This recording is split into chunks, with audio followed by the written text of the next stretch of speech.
uko byagenda kose hano uzapfa, igihe kizagera uzapfa. Nta muntu uzigera yibuka uko wakoraga ibintu byinshi, ariko umunsi umwe uzahura n'umuremyi wawe. Kubera ko uzahura n'umuremyi wawe, prepare that today.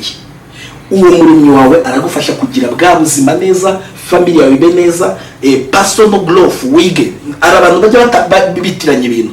Niba uri muri business, you have to run business. Niba uri umunjeniyeri, wiga wihugura mu bwenjeniyeri, ariko ukanihugura mu by'ijambo ry'Imana kugira ngo ubane neza n'umuremyi wawe, ubashe no kumenya uko ibintu byose hano bikorwa mu buryo bwiza. Ikindi ni health, kugira ubuzima bwiza, family. So iyi business plan ni nziza cyane, ubasha kuyikora. Abantu bayikeneye ndaza kuba murabona email yanjye, ndaza ndayibaha hano hasi kuri iyi video, murayibonaho email yanjye, mushobora kunyandikira nkaboherereza ino format.